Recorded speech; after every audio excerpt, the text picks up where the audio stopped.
Hi, this is Sholey Physics episode on the properties of sound waves. I've got some tuning forks here, and we're going to be making a lot of sound. Let's see here. I'm also thankful for Spectralicity, this excellent tuner that you see dancing here on the side of my screen.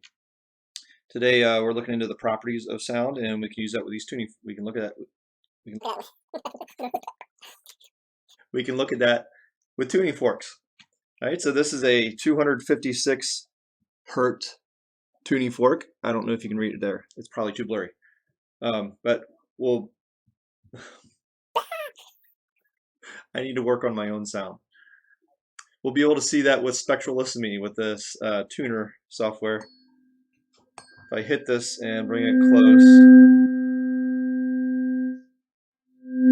you see those very sharp peaks. And where do they pop up?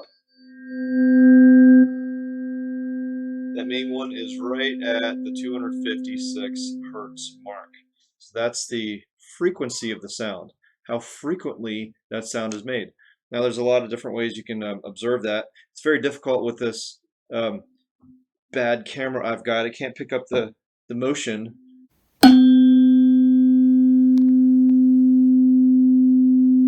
But right here with my eyes, I see it blurring and it just looks blurred to you anyway. So I have a couple different ways to demonstrate this. I've got a sheet of paper here and just touch it to the paper. And you can hear the sound on that paper. Here's a tuning fork with a different frequency. This is 512 hertz, exactly twice the frequency. If you'll hear that there, I'm going to hit it a little harder and against the paper. That was very unimpressive. Let's try hitting it a little bit harder. Okay, one thing you do here is called a harmonic. That's not the actual tone, but this is the tone. I think that's pretty impressive. If you ever get your hands on a tuning fork, I wish I had you in class. I would give you a whole set of these to try out. But the most obnoxious feeling in the universe is if you hit a tuning fork and then put it up against your nostril. Oh. It is the most ticklish feeling I've ever felt. You could also try against your earlobe, but of course you can't hear that or feel it. So here's this tone. See, it's peaking right above 512 hertz. A normal sound, if I try to sing one of these notes, I can probably hit it pretty good, but you're going to notice that there's a lot of other sounds that go into a tone, especially a singer's voice. Some people call that the camber, or the type of voice that you have. If you're here to two singers singing the same note, but they sound different. That's because they're not hitting the actual pitch perfectly. Now, I guess in vocal realms, there's pitch perfect, but the tuning fork is giving us a very clean note. That doesn't always sound great though in music. Just a clean, straight sound. It doesn't sound beautiful. It sounds very mechanical. And that's what this is. It's a mechanical device because it's moving back and forth, and it's causing air molecules to also move back and forth with that same kind of motion. If the rings of this slinky represent air molecules, and I send a sound vibration through them back and forth and back and forth, that's how those air molecules travel. It's in a longitudinal wave as those air molecules move back and forth. So just the difference between 256 hertz, you probably hear that better than I can, and 512 hertz, this is the next octave. Both of these are a C note.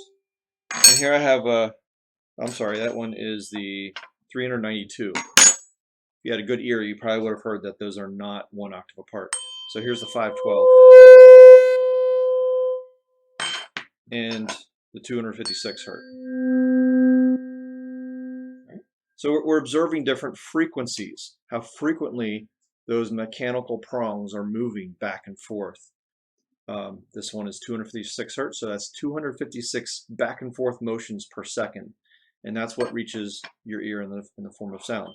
Air molecules are vibrating, being caused by this vibration, and they are vibrating into my eardrum, and that's how I pick up the sound. This is a larger tuning fork. It's also 256 hertz. It's connected to this nice box, and that allows the sound to amplify. So if I hit this, notice that 256 hertz sound spiked up into the red. It's a much louder sound. So you see the other property of sound over there on the right, it's the amplitude, and it's measured in decibels for sound. So 256 hertz with the small one. Notice from this distance it's not very loud. But from here, from the same distance with the larger tuning fork in the box, you get that louder decibel sound. So there we covered it, frequency and amplitude. Just as you think about your everyday life, did you know the amplitude is the loudness of the sound? Amplitude is the loudness of sound. If you ever need to hear a guitar sound louder, what do you plug it into? An amplifier. If you sing at a higher pitch, then you hear a higher, the other people listening to you hear a higher frequency. So pitch is frequency, and the loudness is the amplitude. So there's a couple of properties of sound. Now, wavelength is another thing you might hear in contrast with frequency. Just keep in mind that the higher the frequency, the shorter the wavelength, and the lower the frequency, the longer the wavelength. Physically, you don't see the wavelength. That would be more like the distance between those compressions of sound. As you see, imagine air molecules compressing together. They create these compressed zones. And I'll probably have a slow motion segment for you to look at there.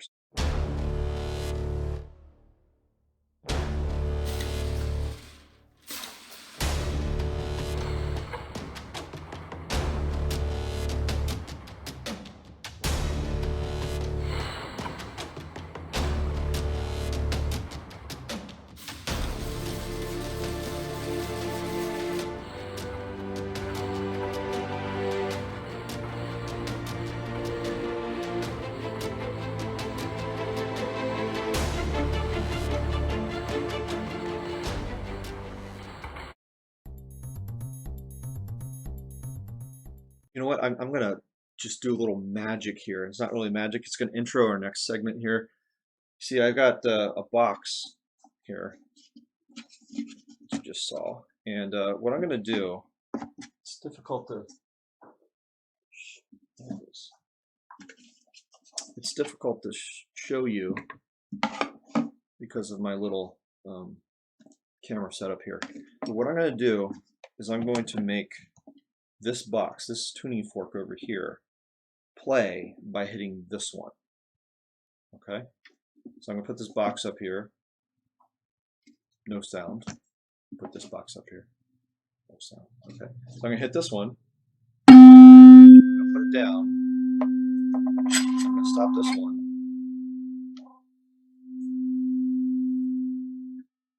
See? I played this one by hitting this one. Now that only works because they have the same natural frequency. By hitting this one, it vibrated the molecules in the bar, that vibrated the molecules in the box, that vibrated the molecules in the air. And those air molecules were vibrating at the same exact frequency that this tuning fork vibrates at. So the air transferred that energy into this box, which vibrated at the same frequency, which allowed this to vibrate at the same frequency. So I can play this one, and the sound continues to play over here. So that's a wave phenomenon called resonance. They both have the same resonant frequency. You do this when you cook food also in a microwave. See, a microwave uses electromagnetic waves to work with the properties of the water molecule. And the water molecule looks sort of like this in nature. It's got a big oxygen molecule, oxygen atom with two hydrogen atoms. And they kind of stick off kind of like Mickey Mouse ears if you've ever seen a little diagram of a hydrogen water molecule. So water just naturally vibrates at a very specific frequency, which is in the microwave range. So if you play a water molecule, its natural frequency in that microwave range, then it's going to start vibrating faster. When it runs into other water molecules, they bounce off and move more quickly, and that's what we call temperature. It's the average kinetic energy of a substance. So what magical substance is in all of our food? Water.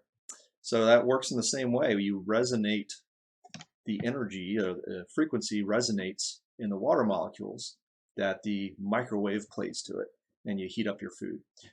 Just as a application of that, think about a popcorn kernel. It has what makes popcorn very special. Of course, besides its outer part, it does have a little kernel, a little bead of water on the inside. So if you can heat up that water, what it'll do, it'll turn from a liquid to a gas and expand and explode that popcorn kernel, and you get delicious treats at the movies. One last application here. This is a wave phenomena called beat. And this is how piano tuners and trained musicians really listen for the small differences between a note or a string or a singing voice note that is almost in tune compared to completely in tune. So if I play these two together, you hear that one single tone. And as you expect, the decibels will decrease and decrease over time.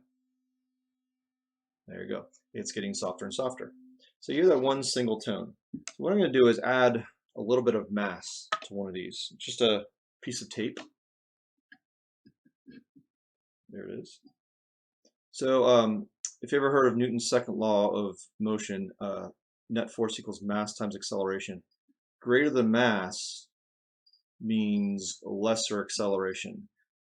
So if you consider that the prongs on this tuning fork are moving back and forth and accelerating, moving that way, and that way, many times per second, what I've done is slowed this one down. I've decreased its acceleration. It's not going to speed up and slow down as quickly. So the frequency in this tuning fork should decrease slightly.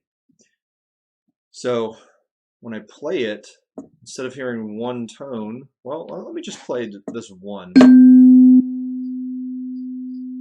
you hear that one tone. And I'll play this one now. You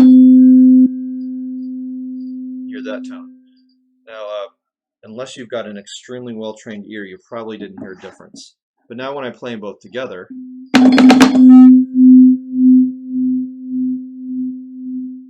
what happened there? Did you hear that? It's more like a wow, wow, wow. There's a beat to it. Because these are slightly out of frequency, they're not exactly the same frequency, there's this strange beat phenomena that we hear. And if I take that difference away, you just hear one. Oh wait, did you hear that? It may be difficult in the video to hear, but it actually does increase in volume for a moment there. Let me try that again.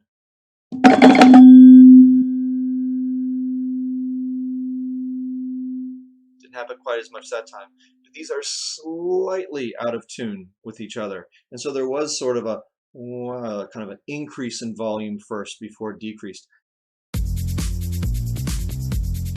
So this is a simulation on Beats. Yeah, before Dr. Dre owned them, it was Beats by Walter Fent. It just didn't run the same way. So in this simulation, what we have up top is a frequency of 500 hertz. So here's a wave that represents a 500 hertz frequency. And down below the blue wave is the 550 hertz frequency. You might not notice much of a difference, but if you count the number of wave tops on the blue one, it fits more into that same space than the red one. So this wave has a smaller wavelength or a higher frequency, and the top wave has a longer wavelength and a lower frequency. So just slightly off. And when I push start in a moment, you're going to see these little dots start moving up and down. And you'll notice that they're going to march to the right at the same rate, which means as time goes by, they're going to be moving to the right at the same rate. It's showing time is constant for both of these, but the top waveform, you're going to see it dancing a little bit different than the bottom one.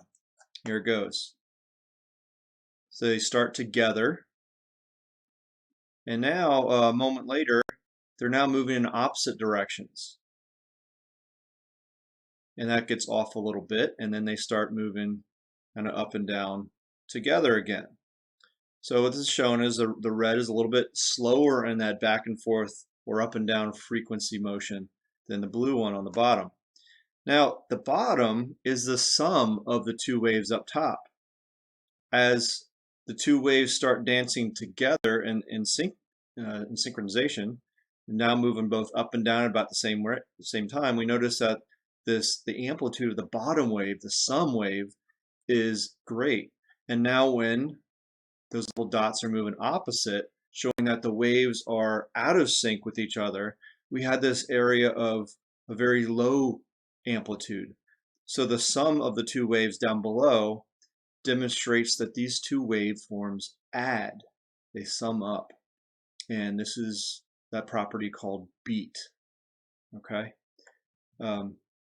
so that brings us to the end of this segment. And I gotta say, this whole segment on frequency and wavelength has been brought to you by the one ring